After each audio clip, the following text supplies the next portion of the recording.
The last thing I remember being truly relaxed about was finding the right setting on the coffee grinder. It was a cheap one. Bia had gotten it at a yard sale, but it had a sweet spot between coarse and fine that made the coffee just right. That felt normal, like a Sunday morning before everything got sideways. Then I was locking up the Honda, double-checking for the keys and looking at the Waffle House. It wasn't what I expected. I pictured brighter, more cheerful. It was squat, brick, and the windows were filmed with something that wasn't quite dirt, more like a persistent haze. The parking lot was mostly empty, just a couple of trucks and a beat-up Corolla. The sign, the yellow and black Waffle House sign, seemed to droop a little. I needed this job badly. $50,000 in medical bills doesn't disappear even when your wife is in remission, and the guitar was gathering dust in the corner. Inside smelled like old grease and something faintly floral, like someone had tried to mask the other smells with cheap air freshener. The linoleum was a checkerboard of faded yellow and brown, worn smooth in front of the counter. The booths were vinyl, cracked and patched in places. Lorne, the day cook, was wiping down the grill, looking exhausted. He handed me a ring of keys without a word, and pointed to a small manila envelope on the counter. Yours. Manager leaves it for everyone. Don't worry about it. What is it? I asked, even though I already suspected it wasn't a welcome packet or a list of specials. He shrugged. Just rules. Old Man Hemlock was a stickler for rules. Some of them are kind of weird. Don't bother with them too much. He went back to the grill, and I was left standing there holding the envelope. My name was written on it in blocky black Sharpie. I tore it open. Inside were 8 numbered lines, typed on a dot matrix printer. 1. Every visitor must sign the log at the front. If someone is already inside who did not sign in, do not confront them. Call 42B20. 2. After 2 a.m., never face the back corridor while stationary. If you need to look, turn your whole body. Do not hold the position. 3. If a security camera goes offline, note it in the log but do not attempt to diagnose or repair it yourself. Work as if it is still recording. 4. If you feel vibrations in the floor with no identifiable equipment source, stop what you are doing and move to the designated holding area. Wait until it stops. 5. Do not bring photographs of family, friends, or any person you recognize into the premises. Photographs of landscapes or objects are acceptable. 6. During breaks, use only the designated break area chair assigned to your shift. Do not sit in chairs assigned to other shifts. If your chair is occupied, stand. 7. Do not fall asleep anywhere on the premises except the designated rest area. If you wake up anywhere else, do not move until you have spoken your name aloud. 8. If you find any object left in a specific location for you, a note, a gift, a tool, food, do not touch it. Photograph it, place a marker near it, and report it.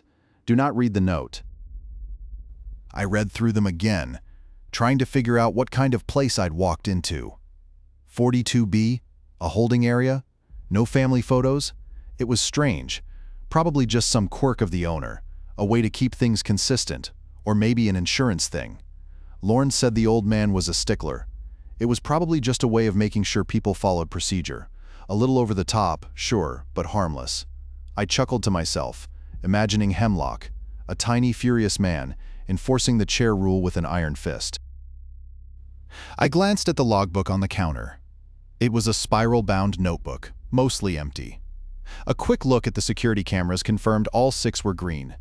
I started to gather myself, putting on my apron, checking the coffee filters. Then I remembered the last rule, the one about found objects, and noticed a small folded piece of paper tucked under the sugar dispenser. It hadn't been there when I arrived. I stared at it for a moment. It was just a slip of paper, white, unremarkable. Probably some customer's grocery list, or a kid's drawing. I decided to ignore it and went to the back room to find the cleaning supplies, but as I turned, I couldn't shake the image of that paper sitting there waiting. It wasn't the paper itself. It was the way it had appeared. Lorne's voice called from the front. "Hey, Kieran, don't forget the phrase. Gotta say it before you start." Phrase? Hemlock thing. Just say it. You gotta say it. He sounded vaguely embarrassed. I found a small card taped under the cash register. It had one line printed on it.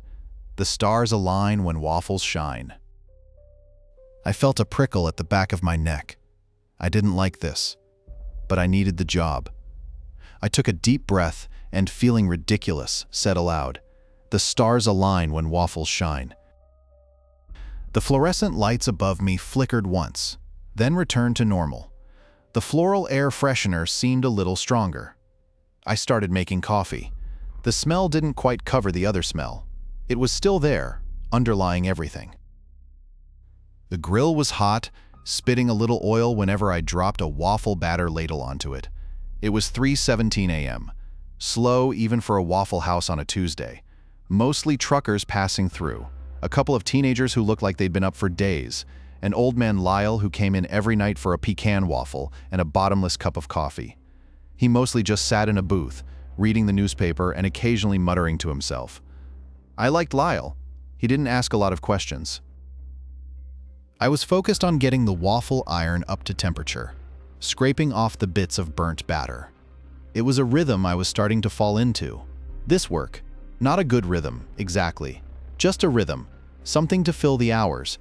Each waffle felt like a small victory against the mounting bills, against the worry that kept Sarah awake at night. A small, buttery victory. Yusuf came in around 3:30, relieving me for a 10-minute break. He smelled of cinnamon and something vaguely metallic. He always did. "Quiet night, huh?" he asked, wiping down the counter with a practiced hand. "Like a ghost town," I said, leaning against the wall. "Lyle's here, same as always.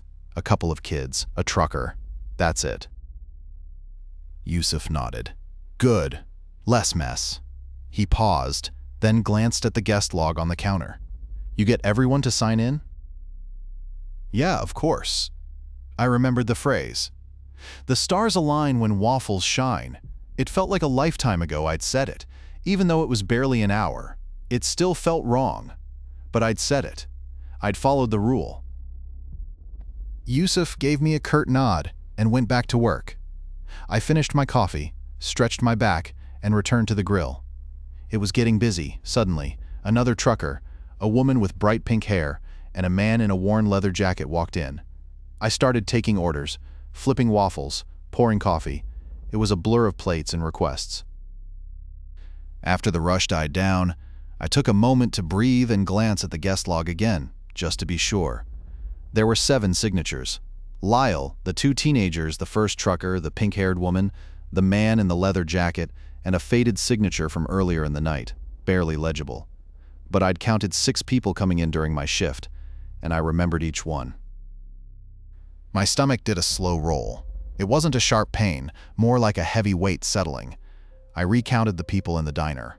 Lyle was still in his booth, reading. The 2 teenagers were huddled over a plate of hash browns. The truckers were finishing their meals. The woman with pink hair was scrolling through her phone. The man in the leather jacket was nowhere to be seen. But there was a presence. I could feel it. A stillness in the air, a cold spot near the back booths. It wasn't like someone was standing there, exactly. More like a space where someone had been. I remembered the rule, or what I remembered of it. Something about signing in. Every visitor. If someone was inside who hadn't signed, don't confront them. Call a number. I couldn't quite recall the number. It felt like it was on the tip of my tongue, lost in the static of exhaustion. I scanned the card under the cash register. There it was, tucked beneath the price list. Specific code, 734-89112. Plus. I hesitated for maybe 5 seconds. It felt insane. Calling a number because what? Because I felt like there was someone there who hadn't signed in. It was probably just my imagination. I was tired. It was late. Maybe the man in the leather jacket had used the restroom and hadn't gotten around to signing yet. Maybe I miscounted. But the cold spot persisted, and the feeling of being watched intensified. I picked up the phone, my hand clammy, and dialed the number. The line rang 3 times before a woman's voice, flat and devoid of emotion, answered. "Dispatch." Hi," I stammered.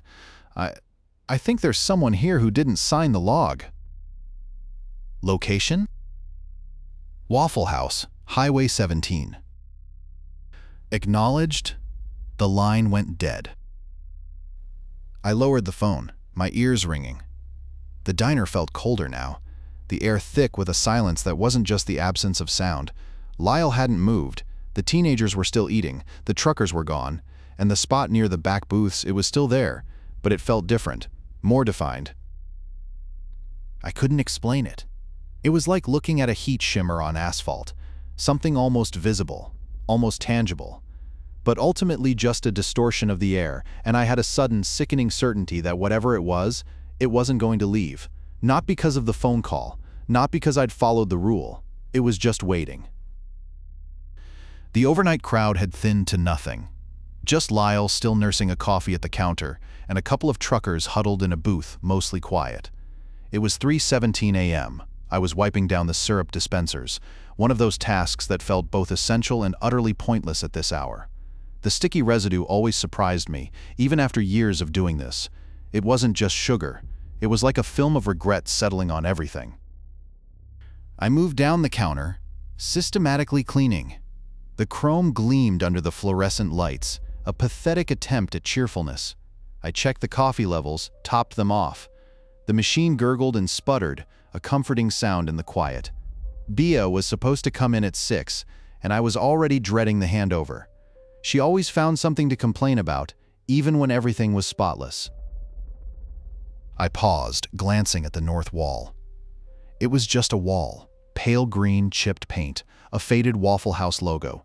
But I was staring at it, really staring, and I didn't remember turning to look at it. It wasn't a casual glance either. It was fixed. My feet were planted, my arms relaxed at my sides, and my gaze was locked on that stretch of wall. I'd been doing it for how long? A wave of nausea hit me. Not violent, but a cold, creeping feeling in my gut. It was the same sensation I'd felt after calling dispatch, that sense of wrongness. I remembered something from the manager's list, a phrase bouncing around in my head, something about not facing north after a certain hour, about becoming visible. Honestly, I figured the whole list was just some bored ex-employee's idea of a joke, a way to spook the new guy. But the way my stomach clenched, the prickle on the back of my neck, it didn't feel like a joke. It felt like I'd done something stupid. Maybe I was just tired, really tired. It was almost 4 a.m. I hadn't slept properly in days, and the fluorescent lights were probably playing tricks on my eyes. I was overthinking it. It was a wall. I looked at a wall. People look at walls all the time. It wasn't a big deal. I was being ridiculous. But the thought wouldn't leave me. The image of the typed rules, the stark black letters on the yellowed paper, the phrase incomplete and unsettling, echoing in my mind. Something about attention, about being found, and my feet stubbornly rooted to the floor, my gaze unwavering. I forced myself to pivot, twisting my whole body to face the grill. The movement felt jerky, unnatural. My shoulders ached. And as I turned, I risked one quick glance back at the wall. It wasn't different. Not exactly, but the air around it seemed denser, like looking through slightly distorted glass. I started scrubbing the grill with renewed vigor, trying to focus on the task at hand. The metal was still warm, even after hours of inactivity. The smell of old grease filled my nostrils, a familiar, almost comforting scent, but I couldn't shake the feeling that I'd narrowly avoided something bad. I kept glancing at the clock. 3:22 a.m. I needed to move. I needed to walk around, to keep busy, to avoid that wall. I grabbed a stack of clean plates, walked them to the drying rack, then I started refilling the sugar dispensers, carefully avoiding looking in that direction. It was a small thing, this little shift in routine, but it felt necessary, like a tiny act of defiance against something I didn't understand. And as I worked, I noticed something else. Lyle, the regular, wasn't at the counter anymore. He hadn't said goodbye, hadn't even stirred. He was simply gone. I hadn't even heard him leave. I was wiping down the booths, starting with the ones closest to the restrooms. It wasn't a glamorous job, but it was something to do. The overnight was always slow, but tonight felt quieter than usual. Even for a Tuesday, the fluorescent lights hummed, a constant, irritating drone that seemed to burrow into my skull. I'd gotten used to it, mostly, like background noise, like the low rumble of highway traffic a few blocks over. Bia had left me a fresh pot of coffee around midnight, and I'd been nursing it slowly, one sip at a time. It wasn't great coffee, diner coffee, you know, but it was hot, and it kept me awake. I was almost finished with the booths, just a few more to go. I moved methodically, spraying the vinyl with the disinfectant, then wiping it down with a clean cloth. The smell was strong, chemical, but it was preferable to the lingering scent of stale maple syrup and regret. I glanced up as I moved to the last booth, the one furthest from the counter, near the back door. That's when I noticed it. Or rather, that's when I noticed what wasn't there. Camera 3. It wasn't glowing red. Usually you could see the little red light blinking from across the room. Even through the dimness, it covered the hallway leading to the back door, the employee entrance, and the storage room. It was always on. Always. I didn't remember anyone mentioning it being down during the shift handover. Lorne hadn't said a word. I paused, wiping the same spot on the booth seat over and over. It was probably nothing. Maybe it just burned out. They'd had those older models for a while, and the power flickered sometimes. Still, it felt wrong. I knew Lorne would have mentioned it. He was meticulous about that stuff. He'd have a note taped to the monitor. Then, a fragment of that list came back to me, unbidden. Something about cameras, about not touching them, about logging it. If one goes down, note it. Don't try to fix it. Work as if it's still recording. It wasn't a precise recollection, more of a feeling, a pressure behind my eyes. The whole thing felt absurd. A broken camera. That's all it was. Probably. I grabbed the logbook from under the cash register, flipped to a fresh page, and scribbled a quick note. Camera 3 offline. 4:12 a.m. It felt ridiculous, like I was participating in some kind of elaborate game, but the thought of ignoring it, of pretending everything was normal, felt even worse. A prickle of anxiety crawled up my spine. I didn't like the feeling of being the only one who knew. I didn't bother trying to reach maintenance. It was 4 in the morning and they wouldn't answer anyway. Plus, that little instruction work, as if it's still recording, it was a strange request, but I followed it. I continued wiping down the booths, trying to focus on the task at hand, but my eyes kept drifting towards the spot where the camera should have been. The hallway was empty. It always was at this hour, but now, without the red eye blinking, it felt different, less secure, more open, like a dark mouth waiting to be filled. I imagined someone walking down that hall, unseen, unrecorded. The thought made my stomach twist. I quickly turned my attention back to the booths, scrubbing harder, trying to dispel the image. I finished wiping down the last booth, then started stacking the clean cloths, folding them neatly. I avoided looking towards the hallway. I avoided looking at where camera 3 should have been. I focused on the rhythmic motion of folding, the smell of the disinfectant, the hum of the fluorescent lights. And then, I realized I hadn't seen Zane all night. He usually came in for a slice of pie and a coffee around this time. He sat at the counter, always in the same spot, and read the newspaper. He was a quiet man, but he always tipped well. I checked the parking lot, peering through the front window. Empty. I checked the hallway. Just a quick glance, half expecting to see him standing there, nothing. He wasn't at the counter. He wasn't anywhere. And the hallway, still dark, still unmonitored, seemed to stretch on forever.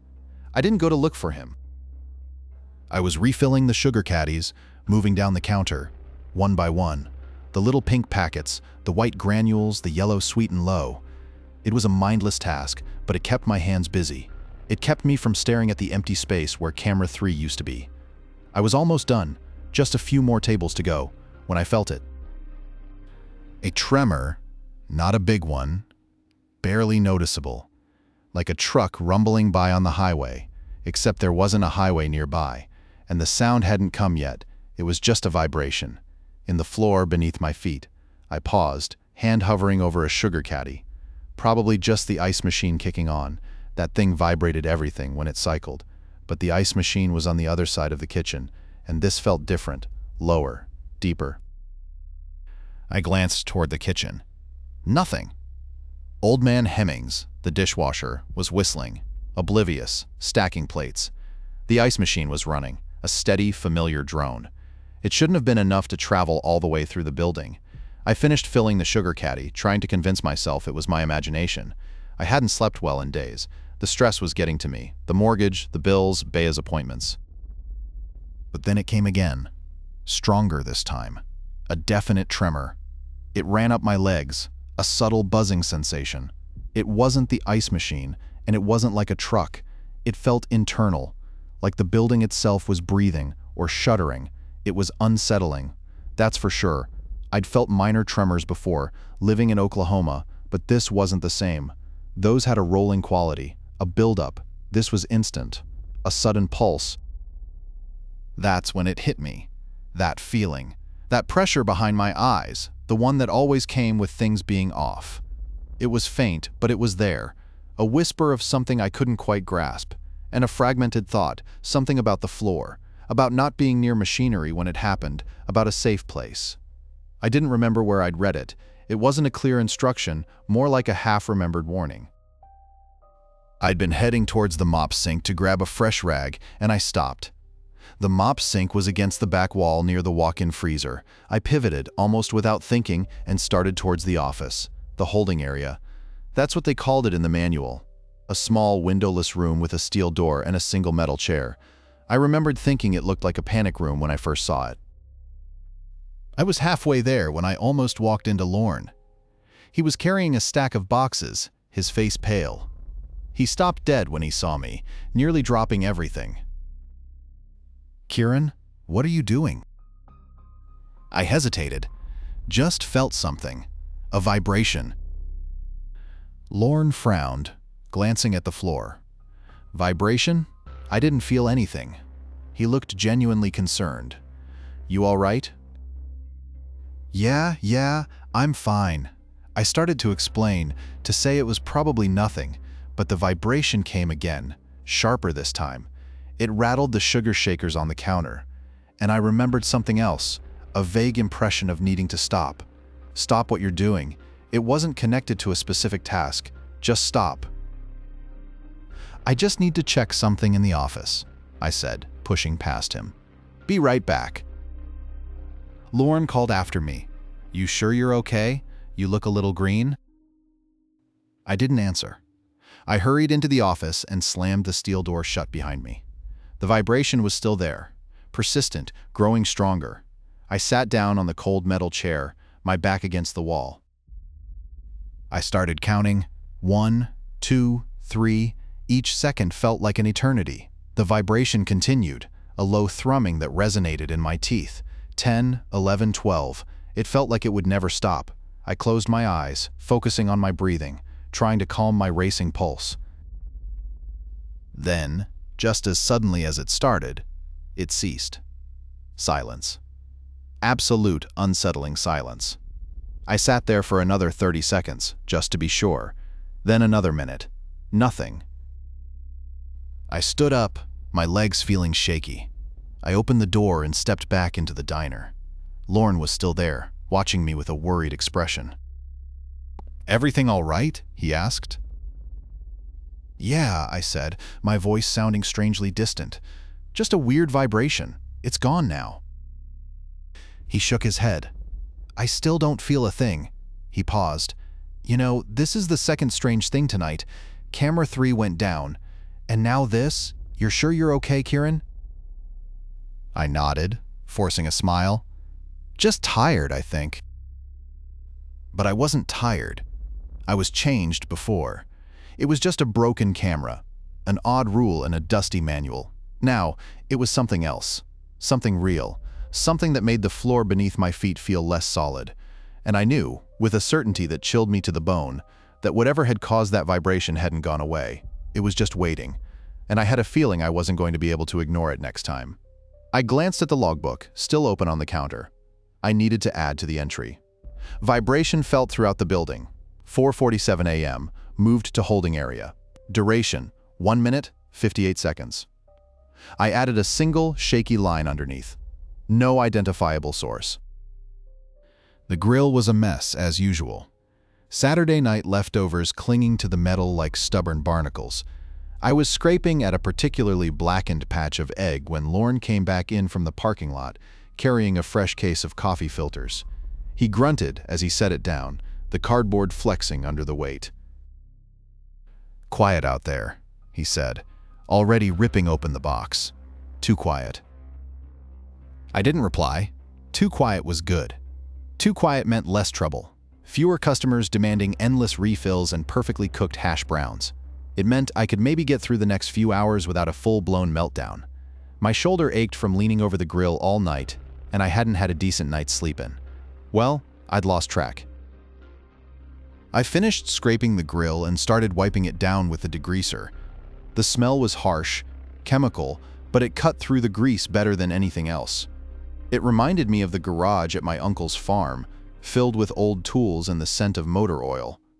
I hadn't thought about my uncle in months. He used to let me help him fix things, mostly handing him wrenches and getting in the way.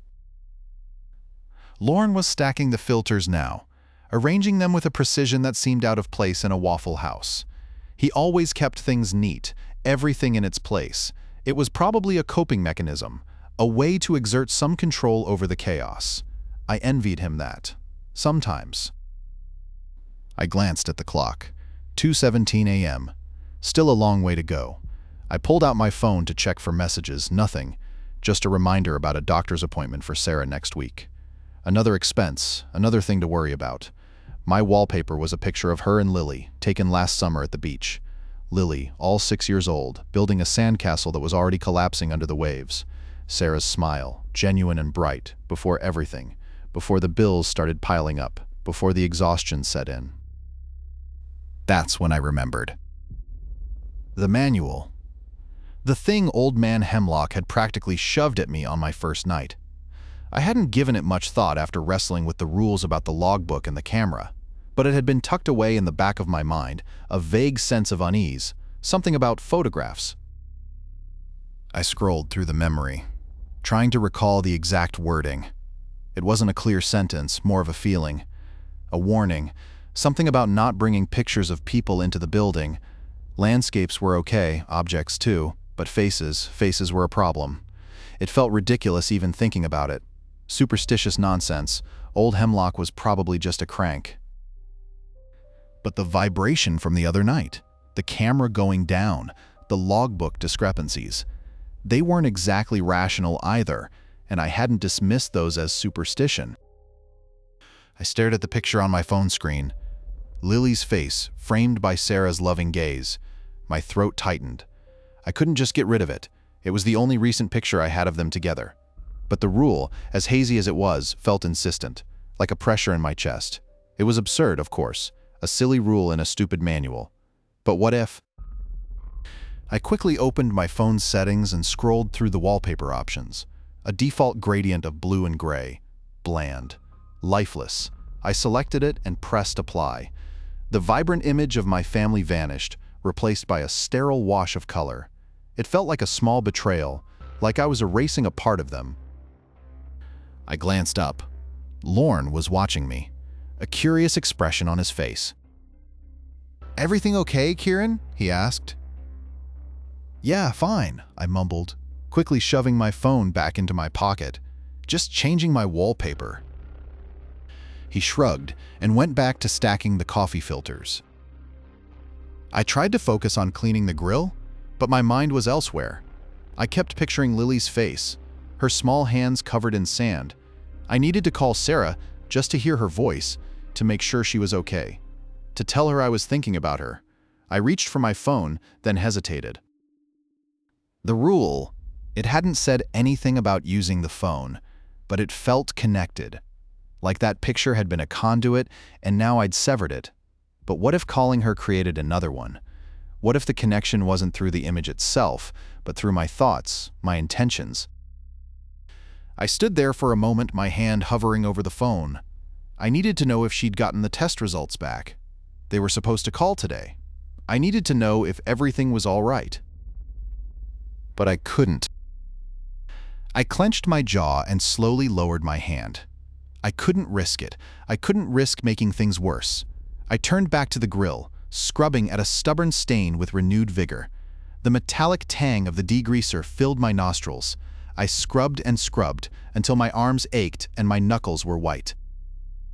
Lorne finished stacking the filters and began wiping down the counter. The only sound was the rhythmic squeak of his cloth and the faint hum of the fluorescent lights.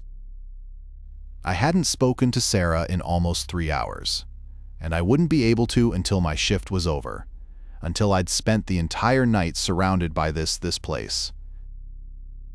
I glanced at the clock again. 2:48 a.m. A long, long time to wait. The smell of bacon grease hung heavy in the air, even with the exhaust fan cranked up. It coated the back of my throat, a familiar discomfort. I was refilling the ketchup bottles, the plastic squeaking in my grip.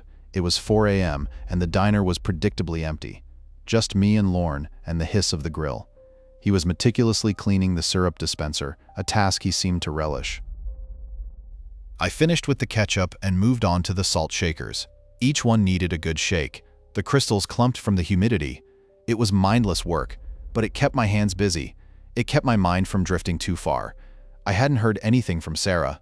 The silence was a dull ache behind my ribs. I tried to tell myself that was normal, that doctors' offices moved slowly, especially on Tuesdays. Lorne cleared his throat. "Rough night?" he asked, without looking up. "Just tired," I said, "and waiting on a phone call." He grunted in response and continued polishing the syrup dispenser. He wasn't a conversationalist, Lorne. He'd been working at this Waffle House for 20 years, and he seemed to exist in a perpetual state of quiet efficiency. I envied it, a little, the ability to just be. My break was coming up in 15 minutes. I needed it. My back was starting to ache, and the smell of frying onions was making my stomach churn. I glanced at the break room, at the little alcove with the chipped formica table and the 2 mismatched chairs. A faded floral print covered one, a drab blue vinyl the other. My chair, assigned to the overnight shift. Except someone was already sitting in it. It wasn't a person. Not exactly. It was a shape, dressed in what looked like a mechanic's uniform, faded and stained. But the shape wasn't quite right. Too still, too flat, like a cardboard cutout someone had carelessly left behind. And it was facing the wall, perfectly motionless. I blinked, trying to adjust my vision. Maybe it was a trick of the light, maybe I was just more tired than I thought, but the shape remained, stubbornly occupying my chair. I remembered the document, the one I'd found tucked into the guest log. So many rules. It felt like a lifetime ago, even though it had only been a few hours. Something about breaks, something about designated seating. I couldn't recall the exact wording, but the gist of it was clear. Use your chair. Don't sit in someone else's. It hadn't felt particularly important at the time, just another arbitrary rule in a long list of arbitrary rules. But now, staring at this thing in my chair, it felt different, urgent. I briefly considered asking Lorne if he saw it, but dismissed the idea immediately. He'd probably think I was losing it, and honestly, a part of me thought I was. Maybe I was hallucinating from exhaustion. Maybe the lack of sleep was finally getting to me. It was just a uniform, I told myself. Just a coat hanger draped in clothes, just shadows. But it didn't feel like just shadows. I walked to the other chair, the blue vinyl one. It wasn't comfortable. It dug into my lower back, and the vinyl stuck to my jeans. But it was empty. It was mine to use. I sat down, deliberately avoiding looking at the shape in the other chair. As soon as my weight settled, a wave of cold washed over me. It wasn't the temperature of the diner. It was internal. A deep, bone-chilling cold that settled in my chest and spread outwards. It felt like someone had opened a window in my soul. And then I smelled it. Not bacon grease, not onions, not the cloying sweetness of syrup. It was something else, something acrid and metallic, like old blood mixed with motor oil. It made my eyes water and my stomach clench. I glanced at the shape again. It hadn't moved, but the uniform seemed sharper, the angles more defined. And now I could make out details I hadn't noticed before. The way the sleeves were too long, bunching up at the wrists, The way the collar was frayed and stained with something dark. The way the back of the head seemed flattened. I swallowed hard, fighting back the urge to gag.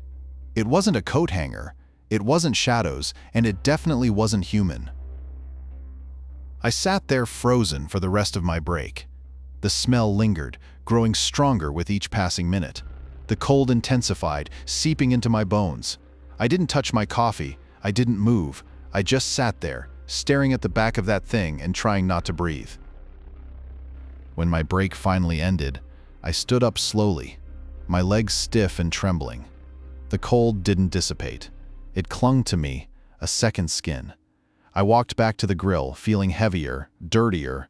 The smell followed me, clinging to my clothes, my hair. The shape was still there, still motionless, still facing the wall. But now, I noticed something new. A small, oily stain on the floral print of the chair. A stain that hadn't been there before. I wiped down the counter again, not because it was dirty, exactly. Just to do something. It was almost 4. The graveyard shift always felt longer at the Waffle House than anywhere else. Maybe it was the fluorescent lights. Maybe the endless loop of easy listening music. Maybe just the sheer boredom. Bay had called out sick, so it was just me, which meant more wiping, more refilling the sugar caddies, more staring at the empty booths. I checked the coffee levels, topping them off. The automatic drip was a godsend. I used to brew everything by hand at home, before everything. Now, even a simple pot of coffee felt like a luxury. I glanced at the clock. It was 4:03. I hadn't thought about facing north since my last shift. It felt ridiculous, honestly, like some kind of weird, superstitious habit. But I'd done it and nothing had happened. Nothing noticeable anyway. I figured it was best to just keep doing it. Better safe than sorry, even if safe felt like a joke these days. I started restocking the napkin dispensers, small, pointless tasks, the kind that filled the hours. I hadn't had a real conversation with Sarah in 2 days, just quick texts about the kids and grocery lists. The medical bills were substantial, still. Even with her back at work part-time, it felt like we were drowning. I'd promised Rowan a new baseball glove for his birthday, and I wasn't sure how I was going to manage it. Maybe I could pick up an extra shift next week. I finished the napkins and moved on to the ketchup bottles. They were almost empty. Again, people went through ketchup like it was oxygen. I unscrewed the cap on a fresh bottle and started filling the caddies. The diner was quiet, too quiet. Sometimes a truck driver would stop for a late-night meal, or a couple on their way home from the bar. But tonight, nothing, just me and the hum of the refrigerators. I leaned against the counter, stretching my back. It was starting to ache. I hadn't realized how much I'd been hunching over. My eyes felt heavy. I hadn't slept well in days. Worry had a way of doing that to you. I blinked, and blinked again. For a second, everything seemed blurry. I shook my head, trying to clear the fog. I must have dozed off. Just for a moment. I was slumped against the counter, my cheek pressed against the cool laminate. The music was muffled, distant, and everything was dark. Not just dim, but profoundly dark. Like the power had gone out, except the neon Waffle House sign outside was still buzzing, casting a sickly yellow glow through the windows. I pushed myself upright, instantly disoriented. My mouth was dry, and my head throbbed. The smell of stale coffee and grease was overpowering. Something felt wrong. Terribly wrong. It wasn't the darkness, though that was unsettling enough. It was a missing sense of orientation, like I'd been turned around, spun in a circle. Then I remembered the rule. Something about not falling asleep, not anywhere except the rest area. And if you woke up somewhere else, you had to say your name. It was hazy, fragmented. I couldn't recall the exact wording, but the core of it stuck with me. A prickly feeling on the back of my neck, a sense of urgent, unspoken consequence. It was probably nothing. I must have just leaned my head down for a second. A micro nap. The lights hadn't gone out. I was just tired. It was the graveyard shift after all, but the darkness was real, and the confusion was real, and that little voice in the back of my head was screaming at me to do something. "Kieran," I said, my voice raspy and unfamiliar in the silence. The sound seemed to hang in the air, too loud, too brittle. Kieran O'Connell. The darkness didn't lift. The disorientation didn't fade. But a small, almost imperceptible shift occurred. A lessening of the pressure in my chest. A subtle realignment of my senses. It wasn't relief. Exactly. More like a recalibration. I straightened up fully, my legs shaky. I glanced around the diner. Everything was as it should be. The booths were empty, the grill was cold, the coffee machine was humming, except for one thing, the guest log. It was open, and there were 12 signatures. I distinctly remembered closing it with 11 before my break, and I hadn't seen anyone come in. I didn't look at the signatures. I didn't want to. I just closed the log, a cold knot forming in my stomach. I needed to check the cameras, even though I knew camera 3 was still down. Maybe something had been recorded on one of the others. As I walked toward the monitor, I noticed a faint, sweet odor. Not syrup, something floral. Like lilies, and a new vibration subtle but persistent in the floor. Not like the rough shudder from last time. This was finer, almost musical. It resonated in my teeth. I didn't look for the source. I just kept walking, focusing on the flickering screen of the monitor. I had a feeling this night wasn't over. Not by a long shot. I was restocking the napkin dispensers. It sounds stupid, I know, but it was something to do, something to focus on. Each little stack, folded just so, lined up perfectly. It was calming. The Waffle House wasn't exactly known for its aesthetic appeal, but a little order felt good, especially after the last hour, especially after waking up like that. The smell of bleach was strong from the cleaning solution I was using on the counters. It stung my nostrils a little, but it was a familiar smell, a working smell. It covered up the lingering sweetness, the lily scent that had been clinging to the air. I hadn't noticed it as strongly since I'd gotten up and started moving, but every few seconds it would drift back. A phantom whiff. Probably just something someone had tracked in on their shoes. People bring all sorts of things into a diner. I finished with the napkins and moved on to the sugar caddies. They were surprisingly dirty, little crystals stuck to the lids. I wiped each one down carefully, turning them over in my hand. It was almost 4:30, another hour, and Lauren would be here to relieve me. I was already looking forward to it, not because I disliked the quiet, exactly.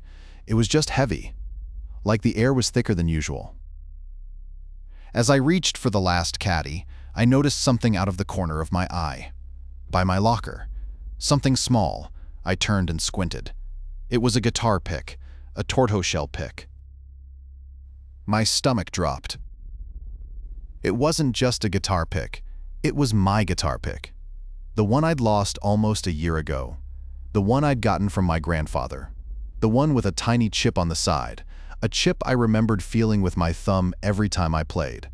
It was lying on the floor, right in front of my locker, bathed in the dim fluorescent light. It was ridiculous. Impossible.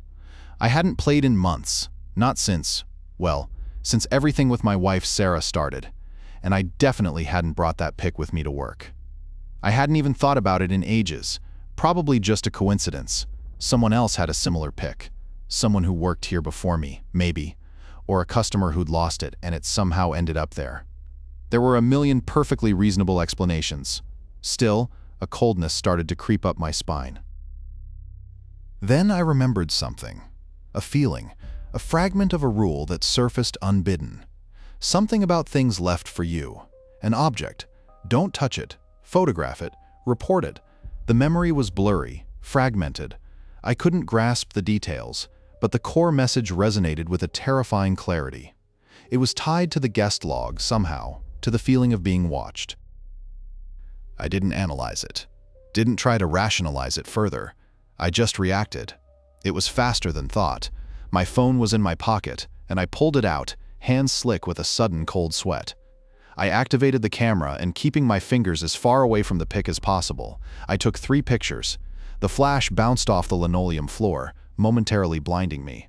Then I stepped back and found a bright yellow cleaning wipe and placed it carefully beside the pick, marking its location.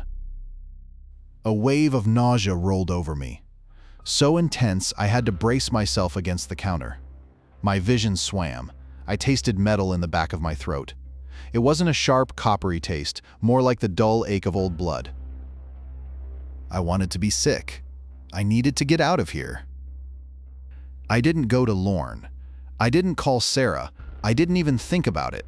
I knew, with a sickening certainty, that any attempt to explain would be a mistake, that any deviation from this protocol would be worse. Instead, I walked back to the front, to the guest log. I opened it, my hand trembling, not to add a signature, but to simply look, to see if anything had changed.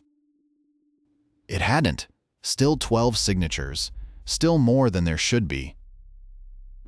I closed the log slowly, carefully. The floral scent was stronger now, almost cloying. I glanced back towards my locker, towards the yellow wipe and the small tortoiseshell pick. It was still there, waiting. And for the first time, I understood that it wasn't waiting for me. It was waiting with something. Something I didn't want to know. Something I wasn't meant to see. Something that was right now just beyond the edge of my perception, and I knew with a dreadful certainty that it wouldn't stay hidden for long. The smell of bacon grease was thick enough to taste, even before I flipped the first strip. 6 a.m. The worst part of the shift always. Not because it was busy. It wasn't, not yet, but because everything felt sticky. The counters, the grill, even the air itself seemed coated in a film of old cooking. I scrubbed at the flat top with the metal scraper, trying to get ahead of the breakfast rush. I just needed to get everything prepped, the coffee brewing, the orange juice chilled. Sarah would be up soon, getting the kids ready for school. I pictured Leo meticulously lining up his dinosaurs. Maya demanding a specific shade of pink for her hair ribbon. It was a fragile picture, easily shattered, but I clung to it. I'd been thinking about the mortgage all night. The bank had sent another notice. A slightly more insistent one this time. The red lettering felt like a direct accusation. I'd tried calling Sarah just to talk, to hear her voice, but I couldn't bring myself to bring it up. She was already carrying so much, and the guilt, the weight of knowing I'd taken this job, this weird job, specifically to avoid having to ask her for more help. I scraped harder at the grill, the metal screeching against the steel. I reached for the container of pre-chopped onions, knocking over a stack of paper Waffle House coasters. They scattered across the floor, white rectangles against the checkered tile. I bent to pick them up, and that's when I realized something wasn't right. It wasn't anything dramatic, just off. Usually I say something as soon as I clock in. A habit, a little verbal acknowledgement to the space, a greeting, a declaration that I was here, working. But I hadn't. Not this morning. I just walked in, swiped my card, and started prepping. I paused, a handful of coasters in my grip. It was stupid. I knew, superstitious nonsense. This place was a diner, not a temple, but the thought niggled at me. There was that document, the one Lorne had made me read on my first night. Something about acknowledging the presence, or the authority. It wasn't a clear memory, just a feeling of needing to say something, to mark my arrival. Something about a phrase. It was ridiculous. I was letting this place get to me. The lack of sleep, the stress about the house, the sheer monotony of endless waffle batter. It was all getting to me. I tossed the coasters into the trash and started slicing tomatoes, deliberately focusing on the repetitive motion, the cool, firm flesh yielding under the blade. It was just a diner, just a job. But the feeling wouldn't go away. A prickling at the back of my neck, a sense of being unseen, unacknowledged. I glanced towards the front, towards the entrance. Empty, as always. Then, without thinking, I found myself muttering under my breath. Shift commencing. It sounded weak, hesitant, and completely unsatisfying. Immediately, the fluorescent lights flickered. Not a dramatic strobe, just a subtle wavering, a momentary dimming, and the air changed. It wasn't the bacon grease anymore. It was stale, like dust and something else. Something metallic, but not like blood. More like polished steel left out in the rain. My arm muscles tightened. My spine felt rigid. It wasn't fear, not exactly. It was wrongness. A fundamental discordance. I hadn't said the right thing. I'd improvised, and it hadn't registered. I remembered, or thought I remembered, more of the document. The phrase wasn't just any phrase. It was specific, a set sequence of words. and I hadn't said it. I hadn't even known there was a specific phrase. I just assumed I could just start working. I stopped slicing tomatoes, the knife hovering over the cutting board. The flickering had stopped, but the air remained heavy, oppressive. I closed my eyes, trying to recall the document, to dredge up the exact wording. It was gone, lost in the fog of exhaustion and worry. I remembered Lorne handing it to me, its cheap paper thin and yellowed, filled with cramped bureaucratic language. I remembered skimming it, looking for anything that would get me fired. I hadn't paid attention to the details. I just wanted to get to work. Then, a sound. Not a loud sound, but a subtle shift in the background noise. A low hum, almost imperceptible, coming from the direction of the guest log. It wasn't electrical, it wasn't the refrigerator, it was something else, something resonant. I turned slowly, my hand still gripping the knife. The guest log lay on the counter, the floral pattern on its cover seeming to pulse slightly in the dim light. I hadn't looked at it since last night. I didn't want to. I took a step towards it, and then another. The humming grew louder, resonating in my teeth. I could feel the vibrations in the floor, a faint tremor beneath my feet. Not like the ones from before, the ones that had prompted me to face north. These were different, more focused, more intentional. I stopped a few feet from the log, my breath caught in my throat. A new signature. There was a new signature, and it wasn't in the same ink as the others. It was a dark, viscous black, almost like charcoal. And the name wasn't a name at all. It was a series of symbols, angular, unsettling, and utterly alien. I didn't reach for the log. I didn't want to touch it. I didn't want to know what it meant. I just stood there, frozen, the knife heavy in my hand. Then, I remembered the phrase. I had to say the phrase. I didn't know what it was, but I knew I had to say something. I had to correct my mistake. I opened my mouth to speak, to try and piece together something that sounded official, something that might appease whatever was listening. But before I could utter a single word, a stack of clean coffee mugs clattered to the floor, shattering into a dozen pieces. The sound was sharp, jarring, and it came from directly behind me. I didn't turn around. I couldn't. I just stood there, staring at the guest log, the black signature mocking me. The humming intensified, and I knew with a chilling certainty that I wasn't alone. And whatever was here wasn't waiting for me to make the right offering. It was waiting to see what I would do next. I didn't attempt to recreate the phrase. Instead, I started wiping down the counter, as if nothing had happened. As if the broken mugs and the alien signature were just part of a normal Tuesday morning at the Waffle House. But I knew better, and I knew with a growing dread that this shift was going to be very, very long. The fluorescent lights of the Waffle House flickered as I locked up. I checked the doors 3 times, which I hadn't done before, but it felt necessary. It wasn't a fear of someone breaking in. Exactly. More like a need to confirm the boundaries, to make sure everything was sealed. Even the back exit, which Lorne always left propped with a mop bucket. I adjusted it, the plastic digging into my palm. The drive home was quiet. Usually, I'd put on some old country, maybe try to work out a new chord progression on the radio. But I couldn't bring myself to. Everything sounded off, like there was a hum beneath the music, a dissonance I couldn't quite place. I kept glancing in the rearview mirror, not expecting to see anything, but needing to, just needing to know. My wife, Tess, was already asleep when I got in. She'd left a note on the kitchen counter. Don't worry about dinner, just rest. I didn't tell her about the shift. I hadn't told her about any of it, really. It felt selfish to burden her with it. She'd been through enough. Besides, how do you explain something like that?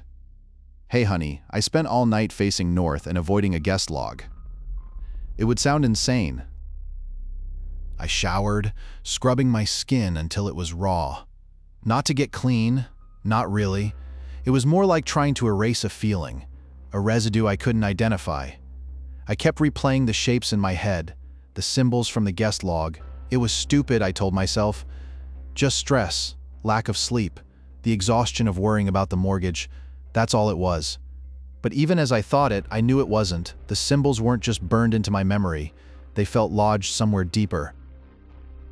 I managed a couple of hours of sleep, restless and shallow.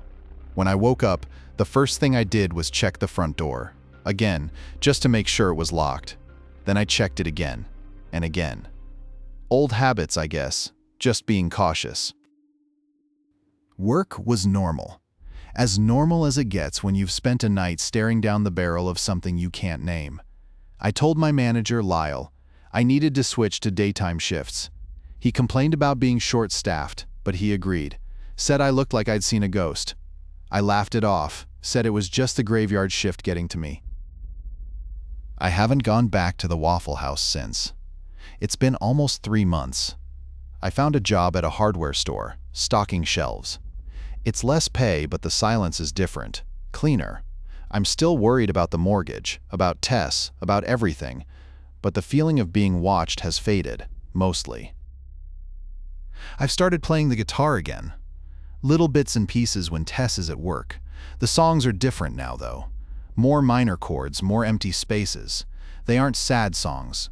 Exactly. Just hollow. I've also started checking the locks habitually. Every door, every window, even the shed in the backyard. I don't know why. I just do. It's not anxiety. It's not paranoia. It's just a check, a confirmation. Yesterday, I was at the grocery store picking up milk. The automatic doors slid open, and for a split second, the sound, that precise mechanical whir, brought it all back. The fluorescent hum, the smell of stale coffee, the weight of the knife in my hand, the feeling of being utterly, irrevocably alone. It lasted only a moment, but the air in the store felt thick. I stood there, frozen, gripping the plastic handle of the milk jug. Then I shook it off, told myself it was just a noise, just a door, just a memory. I finished my shopping, paid for the groceries, and went home. But I've noticed something else lately. I find myself facing north when I'm standing still. Not intentionally, it just happens. In the kitchen while I'm washing dishes. In the garden while I'm weeding. It's subtle, almost imperceptible. But it's there. A slight shift in my posture, a subconscious adjustment. And I don't try to correct it anymore. I just let it be. Because I know, somehow, that it matters. And I suspect, with a cold dread that settles deep in my bones, that someone somewhere is still keeping the guest log.